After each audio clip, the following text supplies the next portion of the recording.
All right, welcome to the Ironman California 2024 race briefing, pre-race call, pre-race preparation to kick some butt out there. So I have a PowerPoint, just go over the details of the race, some reminders, but I want to talk about execution and things that can help you guys have the best race day too. So let's make sure if there's anything on your mind, anything that you need clarified. I've never raced this race. I've been up there a few times for the race, and I've coached probably over the 3 or 4 years it's been going on, probably over 100 athletes to do it. So I know it pretty well.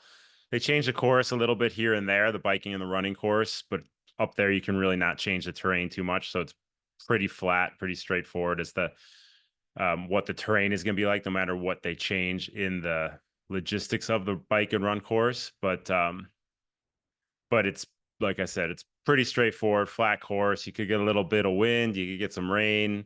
Who knows what the weather's going to do, but the flatness of the course really helps. So let me bring up the presentation, make sure I have it ready to go. Okay, it's ready. And then I will share the screen.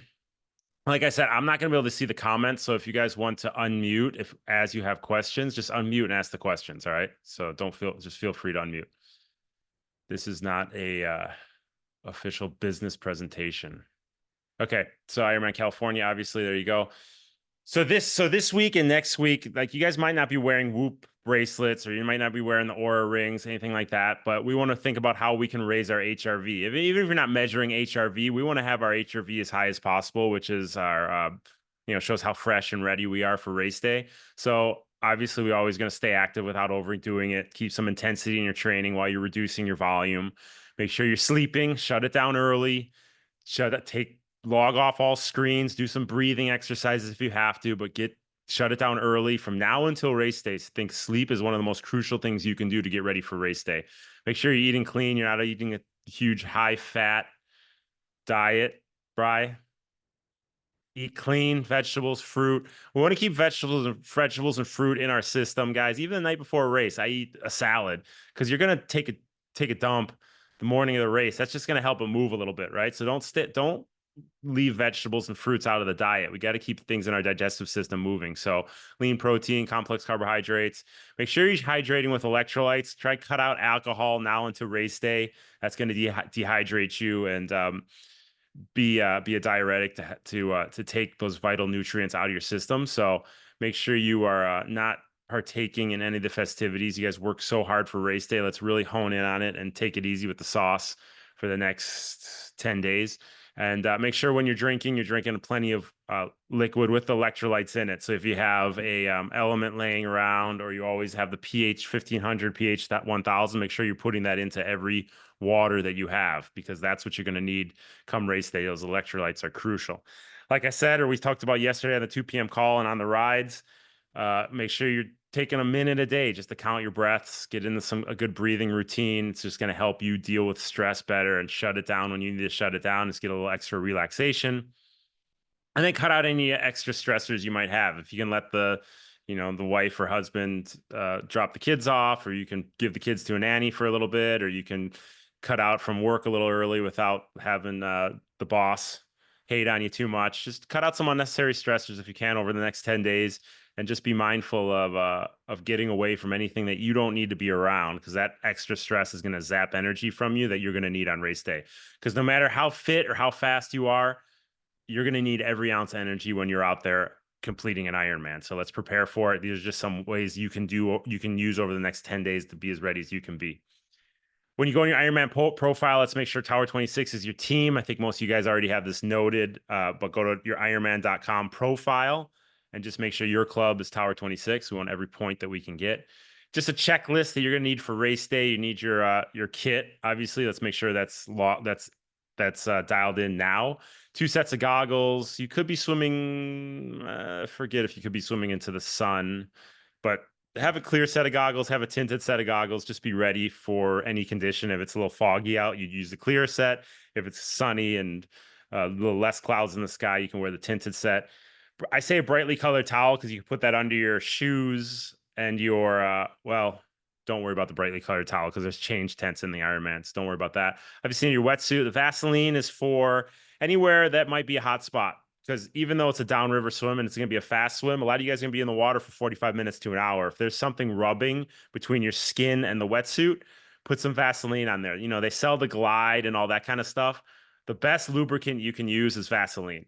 So Glide, I just find for myself, it doesn't work. The Vaseline works like a charm, and I just use it liberally. I use it all over the place. On my neck, I put it on my nipples, put it under my armpits. You know, for men, you might want to put it on the tip of where, women on the boobs. So just anywhere that might chafe up, put it on there, because you chafing could be make a long day even longer. Throw some toilet paper in your transition bag. And then I'm a big fan of the amp PR lotion. They sell it on the feed. You'd put that on prior to the race to help buffer some lactate. So that's something you get off the feed and you put it on 60 minutes prior to the race, and it just helps you get through those tough situations. So that's what that is, if you're unfamiliar with it. Bike, you need your bike, your helmet, your shoes, your socks. Warm clothes. I don't think we're looking at too low of temperatures when we're out there. I haven't looked at the forecast this week. I don't know if anything's changed, but it looks like it's going to be a nice day. It's not going to be too cold or too hot. Obviously, in your sunglasses, any water bottles and nutrition that you are going to need on course. And you remember, you have to bring water bottles for special needs as well. If you're going to use that special needs halfway through the bike or halfway through the run, you need to count for the water bottles you're going to put into that too. So don't just think, oh, I have 2 water bottles. That's going to be I'm going to need for the bike ride. A lot of us have to switch those water bottles out, special needs. So you'll need 4 water bottles. Like I said, any nutrition, make sure you are ready to change a flat tire if need be. It's a looped course. So there should be mechanics going around helping, but if you got a flat tire, there's going to be a low chance that one's going to be right next to you. So you got to get started on that flat tire before anyone gets there. So just be prepared with that. And I put floor pump on here. It's something you can bring to your hotel room. You could put in your car. But if I don't want you bringing it to race day. There's plenty of pumps in transition that you can get there early and pump those tires up when you get into the transition area, just using one of those pumps that's in the transition area.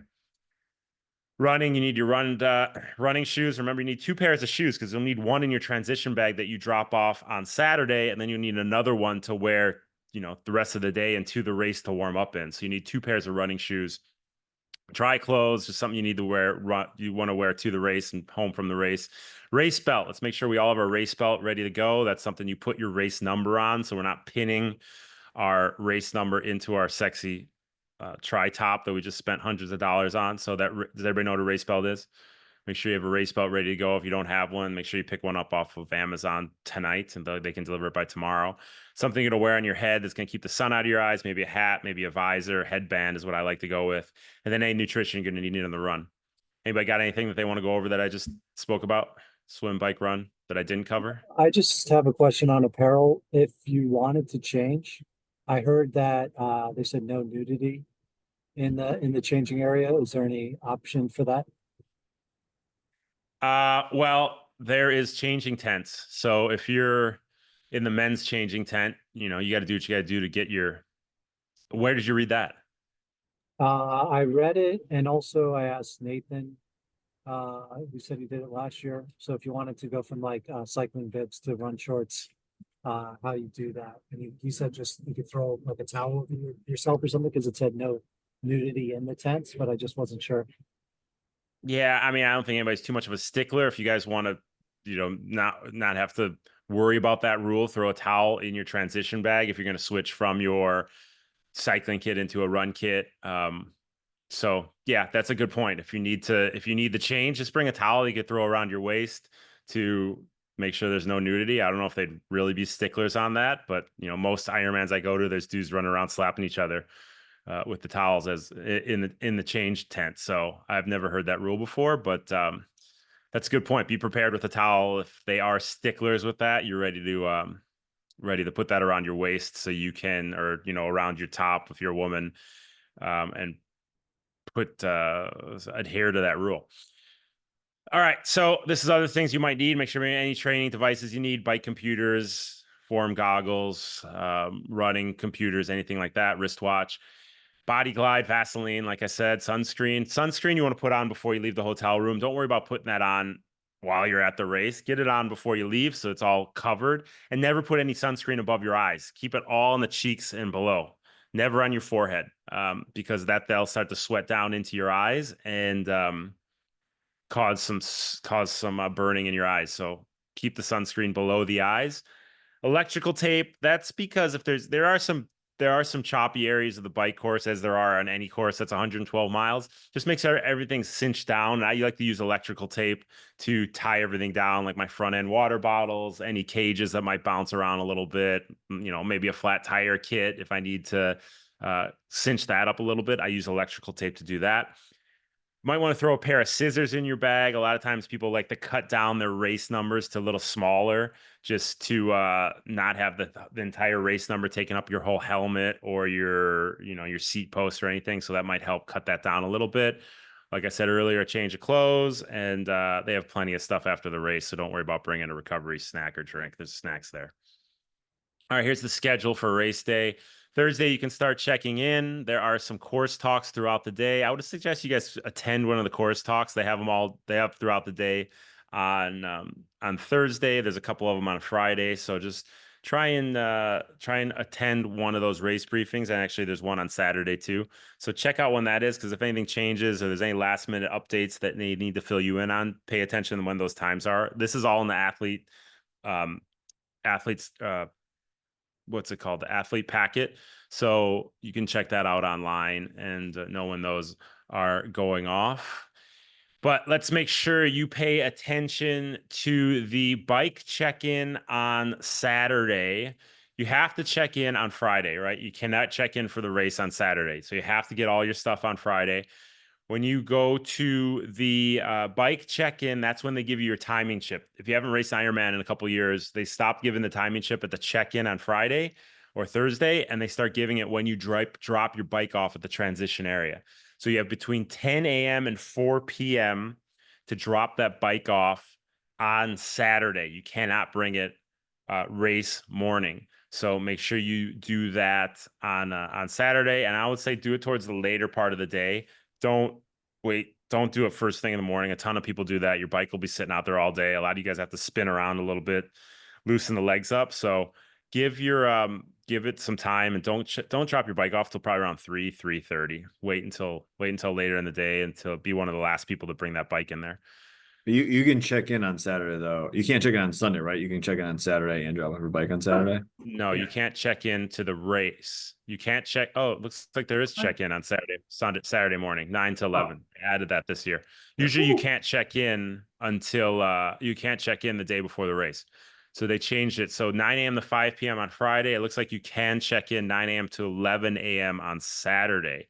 So that's nice, because usually there's none of that the day before the race. So just note, if you want to do a practice swim on Friday, it's 10 to 1. If you're going to do that practice swim, though, you have to check in beforehand. You got to make sure you have your timing chip on your ankle before you go to do that practice swim, because actually, no, that must not be the case, because you don't get your timing chip until, sorry, I'm putting this all together right now. So just make sure you check in so you have your wristband to go to the practice swim, 10 a.m. to 1 p.m. at that address on the right-hand side. But check this out. Just pay attention to this. Any questions on the schedule? Everybody good with the pre-race schedule? If you have any questions, ask now, because I've seen it all before. There's some new stuff in here, like that race day check-in. Just make sure if you're going to do the official Ironman practice swim, check in before that. Go get checked in so you have your wristband, because a lot of times they won't let you in if you don't have that wristband or your timing chip, but you don't get the timing chip until you check your bike in. So they had to change that a little bit. Then race day, here you go. It opens up. Transition opens at 4:30, closes at 6:30. Remember, you guys have to take shuttle buses to the swim start. So it's a little ways away. You have to take the shuttle bus down there. So make sure you get there early enough to be comfortable to drop your gear off, your run gear bags off, and your personal needs bags, and then take the bus down to the swim start. There's going to be a long line of athletes lining up very early for that swim start, because the buses start going down at 5 a.m. There's going to be on that 5 a.m. shuttle going down to the swim start, and the line is going to line up for miles long.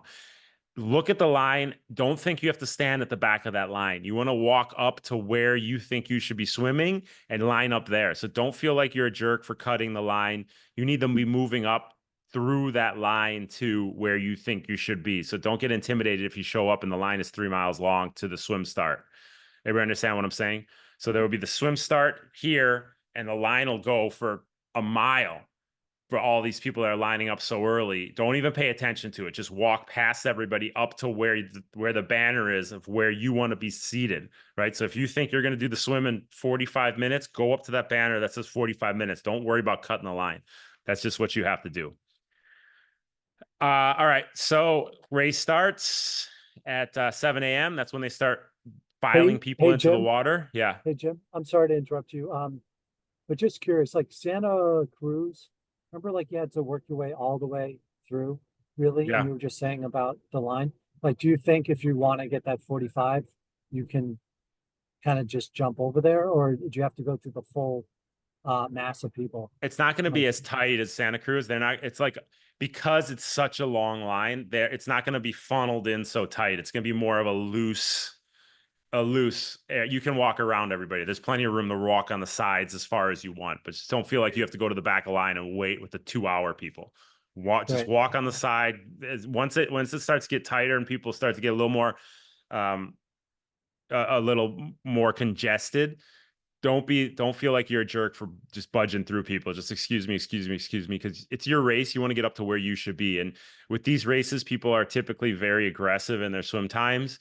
So be on the aggressive side of where you want to be, because it's very frustrating to get out there and be swimming behind people that should be in the 2 hour group that are going with the 45-minute group. So be a little aggressive as to where you think you should be going, because there's going to be a bunch of people ahead of you that should be 20 minutes behind you. So don't feel like you're a jerk. You're just setting yourself up for success at the start of the race, because if you're in the right spot in the swim, that's going to bring you out in the right spot in the bike. If you're behind where you think you should be, and you're getting out with athletes that maybe aren't as strong as you on the bike, that's gonna set you up for a little tougher ride, because you're not getting out with as strong athletes. So race starts at 7. They'll start filing athletes in. I think it's 3 athletes every 5 seconds or something like that, but it goes pretty quick. So if you're a couple minutes back, don't be frustrated. You'll get in the water pretty quick. Just be realistic with those swim times. Like I said, be on the aggressive side. Do you have any input on the conversion? Is it like an hour swimmer is going to be more like 45 minutes or 50 minutes? Well, it depends on the speed of the current, but I mean, last year, I think it was, I had athletes who would probably be an hour 50 going 105. An hour 50 Ironman swimmers swimming 105s. So if that puts it into context, I had athletes that would probably be 105 to 110 going 45 to 50. So and it's very tight, it's like you think 150 or 105, that's not much of a range. It's because the current, it kind of cinches everybody up a lot more than in a typical race. So any other questions on the schedule? You can look at after the race and Mondays on all that on your own time, but that's leading into the race. Remember the bags you're going to get. You have a morning clothes bag. That's what you wear to the race and what you want to get after the race. They'll have it right at the finish line for you, so you can are close to the finish line, so you can put on anything that you are wearing in the morning. You put it in that bag. You have your bike gear bag. That's a blue bag. You have your run gear bag. That's the red bag. Your orange bag is the bike personal needs. The black bag is the run personal needs. So you get all of these at check-in. So anything you're going to wear on the bike, you put in the blue bag, and you're gonna set that down with the bike gear. It's all going to be lined up in order of the numbers. You'll know exactly where to do it when you check that bike in. They'll have you drop it off. Run gear, same thing. It'll just be on the opposite side of the bike gear bag. You'll put that all in there, and it says you were dropping that off race morning, so you'll leave that in the area where you should be leaving it, and they'll have the area designated for you. They'll show you where that is right by transition. So the way the flow is, when you run out of the swim, they'll funnel you through the bike gear bags. You'll run down right where your bag is. They'll hand it to you. You'll know where it is, so you'll know exactly which aisle you have to run down. There's usually 1 or 2 aisles you run down. You'll know which one because you'll drop it off the day before. You'll know exactly where that's at. You grab your bag, you'll run in the change tent, throw that stuff on. You go out to the transition area, you grab your bike, you go ride your bike. They'll funnel you in from the bike through the run gear bags, so you can't miss it. You're going to be running right out the bike where you get off the bike. They will take your bike, right? You don't have to worry about your bike. You dismount the bike and they take it. right? You don't rack the bike. You run through the run gear bags. They'll hand you the run gear bag. You go back into the change tent, you throw on your run gear, and then you'll run out of the transition. So they funnel you through where you need to be. You just need to set all this stuff up the day before. Put all your bike stuff in the bike bag, all your run stuff in the run bag. If you're going to need anything halfway through the bike, you put that in the bike personal needs bag, and that's you drop that off in the morning. When you're usually entering transition, they have a big truck where you leave the bike personal needs and a big truck where you leave the run personal needs. And you put anything you might need in there halfway through each of those. So it sounds confusing, but the way the flow goes, it's pretty straightforward. Everybody got this? Quick question. Yeah. Hey, back to the swim real quick. Yeah. It's a time trial start, is that right? Yeah. Yeah. How long would you say from the first swimmer in the water to the last swimmer in the water? Like, what's the? They do it pretty quick. I think it's probably 45 minutes. Gotcha. So, I mean, considering it's 2,500 people, you'd think it'd take a lot longer, but the way they do the time trial, it's so efficient. It's boom, boom, boom. So it's a Gotcha. quick flow into the water. But that being said, like I said earlier, be on the aggressive side of where you think you should be. Don't be way back at the 45-minute. Are there any sort of numeric Yeah. designations? Yeah, Okay. they'll have people with placards saying, if you expect to do this in 40 minutes, you're here. 45 minutes. I think it goes by 5-minute increments. Every race is a little different, but yeah, they'll have approximately where you should be. So if I've done like a 120 in a much harder Ironman with no current, what would you say, an hour or what? Yeah, I would say 50 minutes, probably 50 Whoa, minutes. Yeah, 50, crazy. 55 minutes in there. Yeah. So, Okay, great. yeah. And it depends on the speed. I would just say Of if I course. were you, I would line up at like 50, 55 minutes. So, Great. yeah, I'm telling you, you could just lay back and Right. shoot you down in hour 5. But it sets you up for a good day because you're saving energy that you're not fighting the water, and you can go use that on the bike and the run. Hey, by the way, it's only been a dozen years. I don't know Exactly, right? if you remember me. Back in the P-Tower 26 days, I think. Time flies, brother. Time It does. flies. Good to see you. All right, so the aid stations, and they have a new thing on the event, on the athlete guide. It shows how the aid stations are set up. So if you guys want to look at the athlete guide sometime after this, I can bring it up after we come out of this presentation. But they show exactly how it's set up, and it's what it is here. It's not Gatorade Endurance, it's Morton. But if you see here, you have the aid stations as to where they're located, and they're like, every 12 to 14 miles. So they're pretty frequent on the bike, which is nice. And then the run, it's every about 1 to 1.4 miles apart. And they're all set up the same way. So you're going to get Gatorade, you're going to get the Morton, not the Gatorade. Sorry, you're going to get the water, then you get the Morton, then you have the gels, some fruit, the bananas, and then you're going to have another, and that's on the bike. You're going to have another opportunity to get the Morton or the Gatorade and then the water, right? So you see the water, Gatorade, Morton, fruit, Gatorade, water, right? So I'm saying Gatorade, I mean Morton, but you'll have 2 opportunities to get the water and the electrolyte drink at the beginning of the aid station and at the end of the aid station. Same thing on the run. So it's set up the same way, but you have a few more options. So you have water, electrolytes, cola, Red Bull, gels, food, fruit, and then you'll have another opportunity to get Gatorade or electrolyte drink and water when you come through the end of the aid station. So you have plenty of opportunity to get food there. And obviously just listen to what the volunteers are saying on the run, because they always move around. You never know what they have. You'll grab a cup of Coke and it'll be pretzels, right? So just pay attention to what they're saying. So it's not exactly in this order on the run because they get discombobulated, but the bike is always going to be set up like this. All right, so Saturday, day before the race, make sure we have a carb heavy day before. We want to top off that glycogen. Our body's going to hold about 400 grams of carbohydrates. So, I don't want you like eating 14 pounds of pasta because a lot of it is just going to be not used on the next, until the next day. But make sure you have a carb heavy, but don't cut out the proteins, don't cut out the fats. Make sure you keep on top of all of it. Good, well-balanced diet, just heavy on the carbohydrates. Get in some light training, nothing too crazy. Maybe use your race shoes, your race setup, get in your wetsuit, do a swim if you can. Make sure you get all those bags packed up. When you get the transition to take your bike, just look at the way in, look at the way out, look at the flow of how it's going to come in from the swim, how it's going to come in from the bike, where you're going to take the bike out, where you're going to run out, all that kind of stuff. Just pay attention to where that's at. So on race day, it's not foreign to you. Make sure you have, so you have 2,500, 3,000 bikes out there. So when you drop that bike off of the bike rack, look at something that's not going to move. Look at a palm tree or an outhouse or something that's big that you can identify. Oh, my bike is right by that thing right there. So when you run out of the change tent, you can look at that thing and be like, okay, I know my bike rack is parallel to whatever it is. So big, stable object that's not going to move, that you can identify where your bike is in alignment with.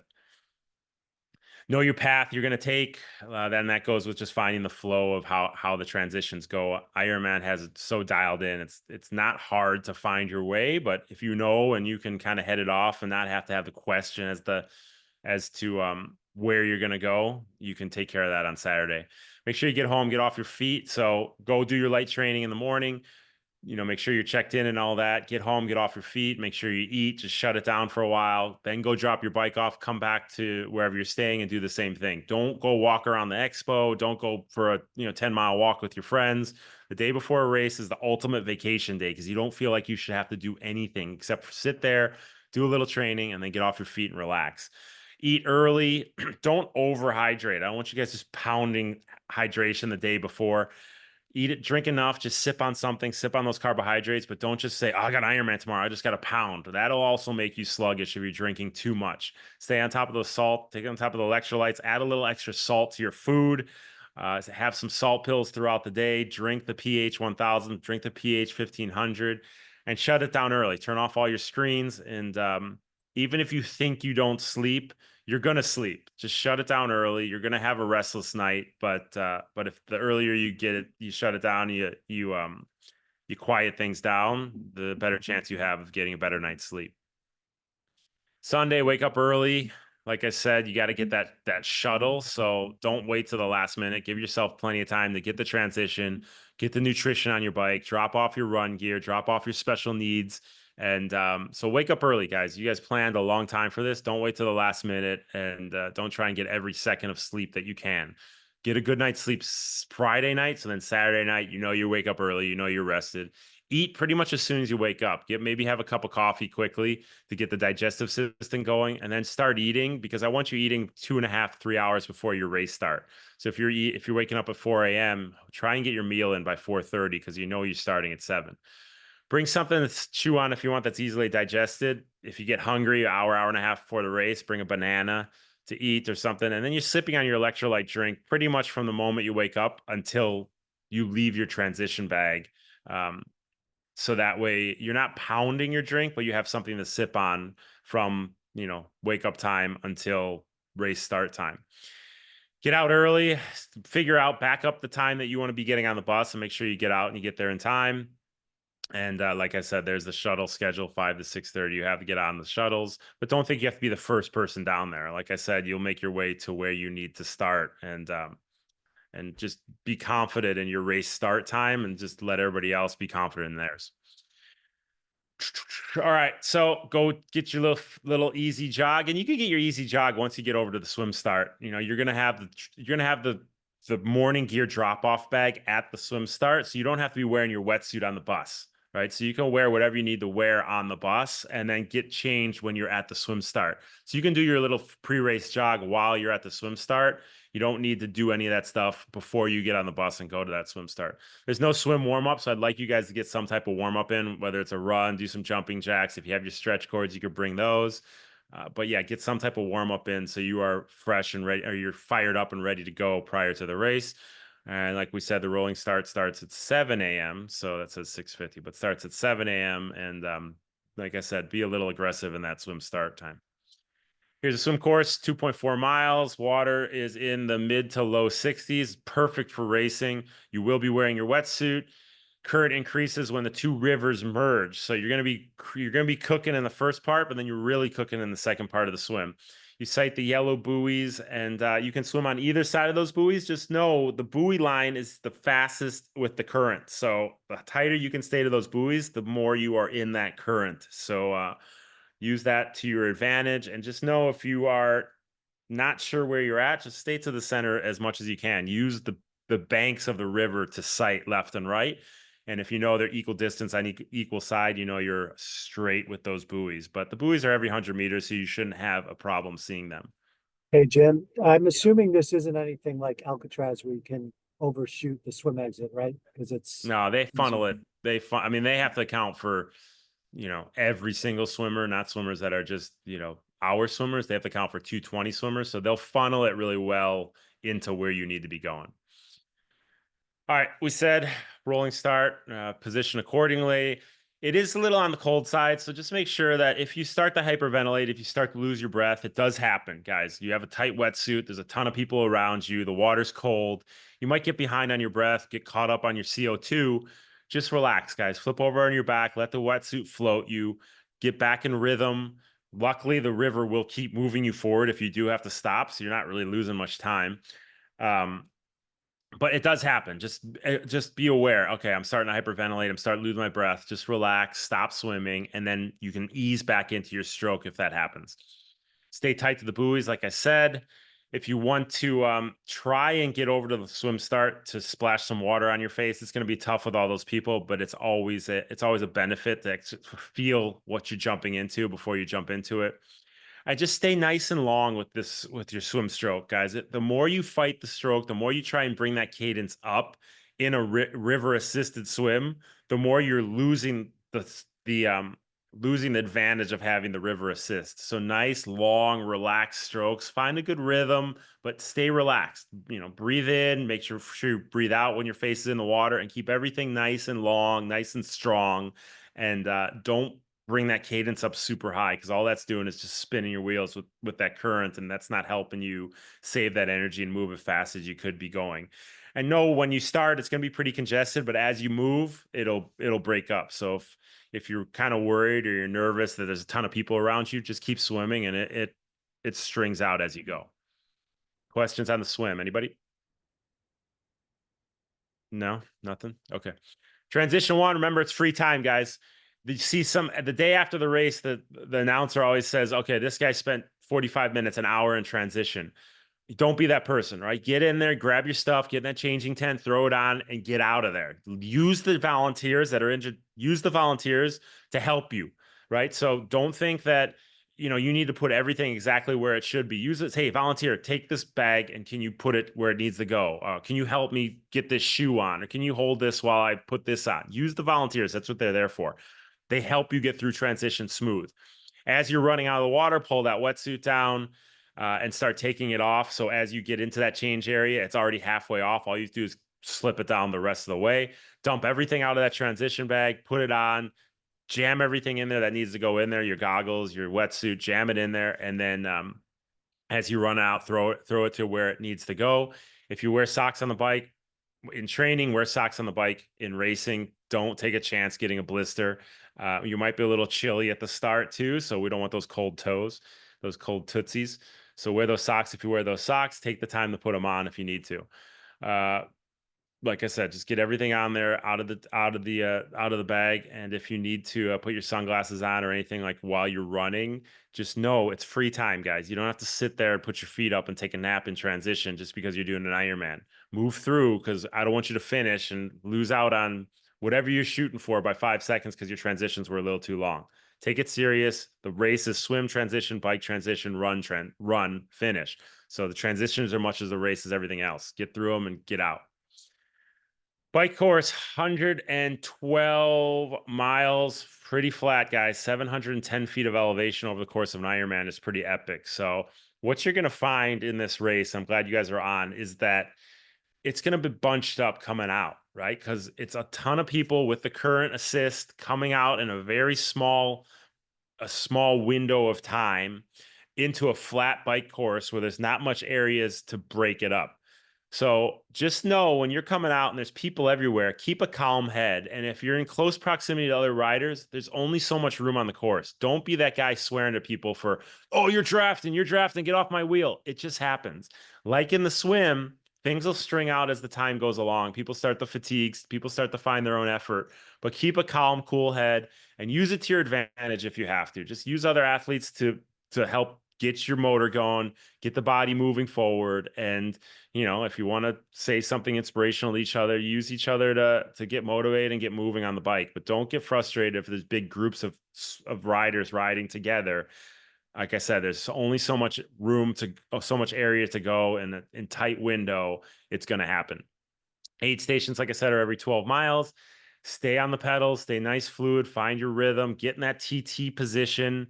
You're going to find that there's a lot of people going to be sitting up throughout the ride. The longer you can stay in that TT position, the more efficient, the more you're going to cut the wind. Be safe, be aware of your surroundings. Like I said, all those people out there, there's a lot of newbies out there. It's a 2-loop course, so you guys probably will be passing a lot of athletes. Athletes will be passing you. Just make sure your head's on a swivel. You look to your left, you look to your right before you move anywhere, because we want to keep that rubber side down for all 112 miles. If you're worried about cutoff times, don't even think about that. Think about executing your race, stay present, stay focused on the process.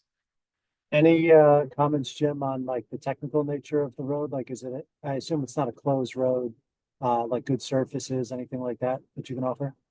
Yeah, it's a wide road. You have plenty of room to ride your race, because like I said, it's going to be a lot of people out there, so they take the safety into the precaution. Road surface is nice. It's not like this chip seal. It's not tons of potholes. So if you're riding tubeless tires, you probably want to be around an 80 psi for most of us, 80, 85, somewhere in there. Look at the ratings on your tires. If you have tubes, it could vary, but you probably want to be in the 90 to 95 for your front and back psi. Not too crazy. The roads are nice. They're not bad. You could run into a lot of wind. I think it was 2 years ago. The wind was insane. Know your numbers before you go in. Know your heart rate zones. Know your power you want to stick to, and stick to it. No matter what that speedometer says, you got to stick to your numbers. So if you have a headwind, that 20-mile-an-hour headwind, and your speedometer says you're going 12 miles an hour, but your heart rate is right where you want to be at 140 beats a minute, you know you're doing what you need to do, and you're going to pick up that time on the return trip. Keep a comfortable cadence. Make sure you're not too low, mashing too big of gears, or you're too high, spinning too high of gears. Nice, relaxed, Oh, hey 75 to Jim. 85 cadence. What's up? There's definitely chip seal road. Okay, so It's that, it's like a third of the thing is chip seal, and Gregory Way is all eaten up. And the way that they fixed it is they did like a horrible patch job. So you're gonna be okay. riding over like those mini sidewalk kind of bumps for all that stretch as well. So Jacqueline knows. Jacqueline's done her homework on the fixing of the course. So there you go. Thank you. You learn something new every day. Do they So have rumble strips? if that's the case, Yeah. rumble strips are a split second. But if that's the case, if that's a shitty pat job that they did, and it's a third of the course, you just want to err on the side of a little lower PSI in your tires. I mean, we don't go super low that you get pinch flats, but if your rating on your tire is 70 to 80, you want to go closer to 70 than 80. So that's the way you deal with it, is that you just go a little lower in the rating of what your PSI is on your tire. Because Jacqueline, what did you say your rating was when we spoke last week? It was like 90 to 125 or something, right? So my max PSI is 123, and I typically put in 110, Yeah. but So I've been riding on 100. yeah, so if it's 123 max, you're probably 90 to 123 is like the range. So you want to be closer to 90 than 123. If that's the case, and they'll tell you that before the race, say, oh yeah, we didn't patch this right or whatever. That's why the race briefings are crucial. You know, you want to go on the lower end of that PSI. That's going to make that ride a little more tolerable, and you're going to go faster because of that. If you have a question why you go faster, it's because the higher the PSI, if you're hitting a bunch of bumps, that means you're losing contact with the ground every bump you hit. So if you can go on the lower end of that tire pressure and the tire absorbs those bumps, you're keeping contact with the ground, it's going to keep you moving forward, because it's constantly creating that friction to drive the bike forward. PSI is too high, you're just bouncing. They're minute bounces as you hit each one of those little bumps. But in each one of those bumps, you're losing contact, you're losing the friction, and you're not moving forward with the velocity that you should be. So that's a good point. Thank you for speaking up there. Real quick, So, yeah. is the course closed to traffic, or is like one side of it open, or how is I that? believe it's one side out, one side back. So I think everything will be safe, because they'll have a middle lane for like bike mechanics and any type of course personnel. The right side will be out, the left side will be back, and I believe the other side is open to the traffic, but you won't have to worry about that. It's not like you're going to be fighting cars out there. Okay, let's talk about execution. So we talked about cadence, make sure it's nice and relaxed. Even if you're going into a headwind, downshift and make sure you keep that cadence nice and relaxed, keeping that 75 to 85 RPM range. When you turn around, you come back with a tailwind. Then you want to put into a little bigger gear and push a little bigger gear, a little bigger, little more grab per pedal stroke. But just know when you have a tailwind that you're going to be on the lower end of your power range, right? So if you say you're going out to the turnaround and you have a headwind and your range that you want to shoot for from a heart rate perspective is 145 to 155. You're going out to the turnaround, you're into that headwind. You want to be at the 155, right? You want to be at the higher end of that range on the way out, power, heart rate, whatever it may be. When you turn around, you have a tailwind, you want to be the lower end of that range. So you want to be 145 to 155 on the way out into the headwind, you want to be 155. Tailwind, you want to be lower end 145 because it's harder to push bigger efforts with the assist of the wind, right? You just burn too many matches pushing too high of an effort with a tailwind. So just pay attention to what the wind is doing, just like going uphill or downhill, right? You're going uphill, you're going to push higher. We don't have to worry about this in this race, but you want to push on the higher end of that power output. And you're going downhill, you're going to push on the lower end of the power output. Like I said, stay aero as much as possible. If you need to get up and stretch, get up and stretch. Just get out, stand up for a few minutes, stand on those pedals and stretch those legs.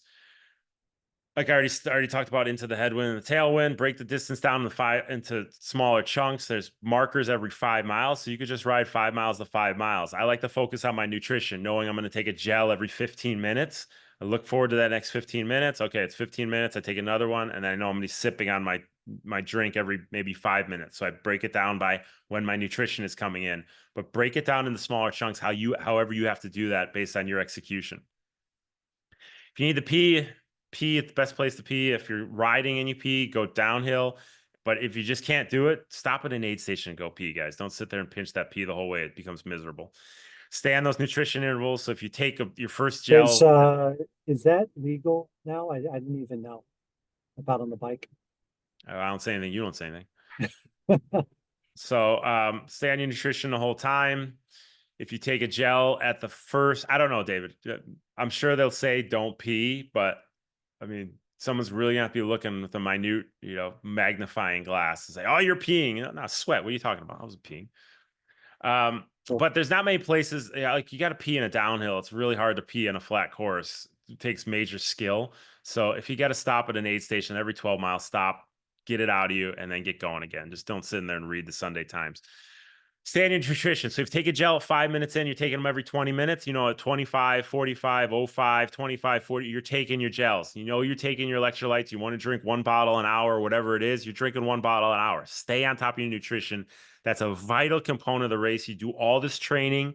You don't want to have a poor day because you didn't execute the nutrition the way you planned because you got hasty. So I'd rather you take a log off the effort, make sure you get nutrition in because it's going to come to play on the bike. I mean, on the run. If you shortchange it on the bike, you're going to have a tough time getting through the 26.2 mile run. So what I was kind of saying earlier is about the drafting. Just don't get caught up in everybody else complaining about, oh, there's draft packs. This person's on my wheel. I'm on that wheel. I can't get away. If that's the case, guys, just use it to your advantage until things start to string out. Because if you just try to be a hero and try to get away from a group of 20 athletes, all you're doing is burning matches. So if you find yourself in a pack of riders, try and stay as legal as you can and as safe as you can. But just know it'll loosen up eventually. Just don't be the guy losing his head because you're wasting senseless energy on complaining to the other riders. Just do what you can do and stay as legal as you can. But don't get all frustrated if you come out of the water and you're with a bunch of people. Make sure you get off that bike at before the dismount line. There'll be a bunch of volunteers there. They'll take your bike. You run through that run area. They'll give you your run bag. You get into that run, the changing station, and get the run gear on. Once again, make it quick, but not hasty. Get all that stuff on and get out of there. I like to put my socks, my shoes on, grab all the rest of my stuff, and run out as I'm putting all that on. My race belt, my hat, my sunglasses, my headband, whatever I'm wearing, I put my socks and shoes on and I get out and put all that on. I have 26.2 miles to get it on. Why am I going to sit in transition and put it on? All right, if you want to change into any kind of gear, like Welby said, bring a towel. Make sure you can change into that run gear safely without showing anyone your nuts and bolts. Like I said, put your stuff on as you run out. Make it snappy and hasty. Fast transition time equals free time. Run course. We have 2 loops. It's flat. You run 1 mile at a time. Don't run out and say, "Oh my God, how am I going to do 26.2 miles?" Just run 1 mile to second mile to the third mile to the fourth mile. Looking forward to those aid stations. I'll tell you, every single Ironman, I tell myself, okay, I'm going to walk the next aid station. I get to that aid station. I say, I don't need to walk this aid station. I'll run right through it. And then halfway to the next aid station, I think, why the hell didn't I walk that last aid station? I'll walk the next aid station. And then I get to that aid station. I say, I don't need to walk this aid station. I'm going to run right through it. I get halfway to the next one. I say, why didn't I walk that last one? This is hurting. I'll walk the next one. Same. So I go through this cycle playing these games in my head, but it helps me break it down to 1 mile at a time. Also, at every mile marker, I think, okay, drive 50 run strides with my left knee, 50 run strides with my right knee. Before you know it, you keep bouncing back and forth. You're a quarter mile in and you're that much closer to the next mile marker. So run 1 mile at a time, play these mental games with yourself.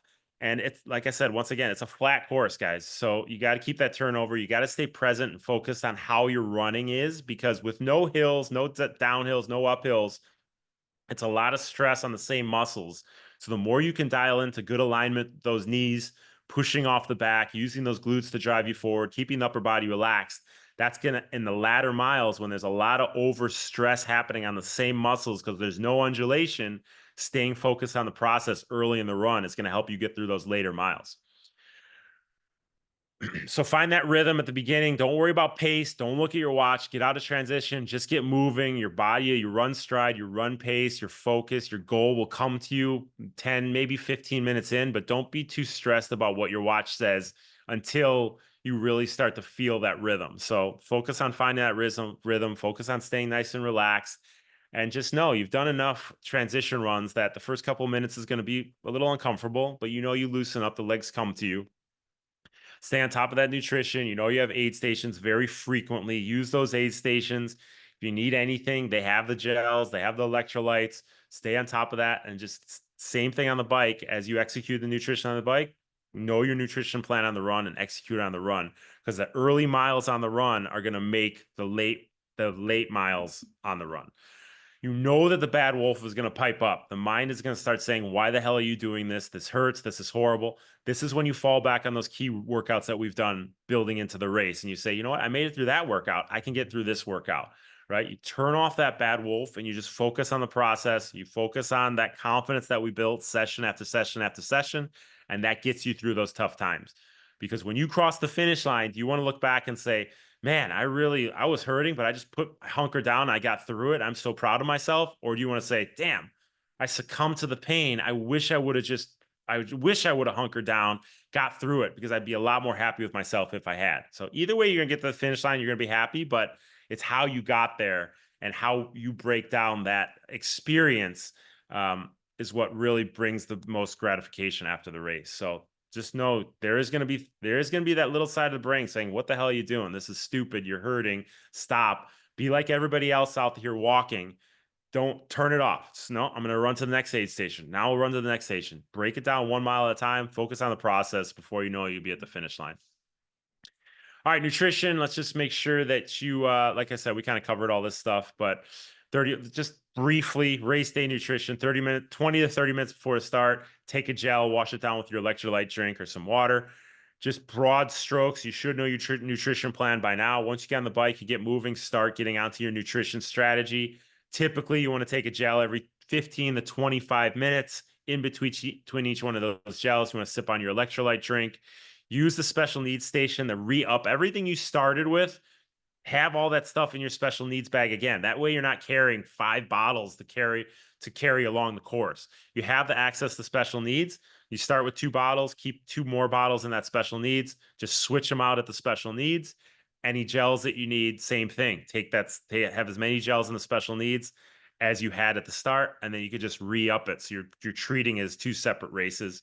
On the run, stick to your plan. Use the aid stations to your advantage. That way you're not bringing whatever you need, 10 gels with you on the runs or whatever. They have great gels, The white ones are the caffeinated ones. A lot of us will need those caffeinated ones as we progress through that run to give us a little extra kick.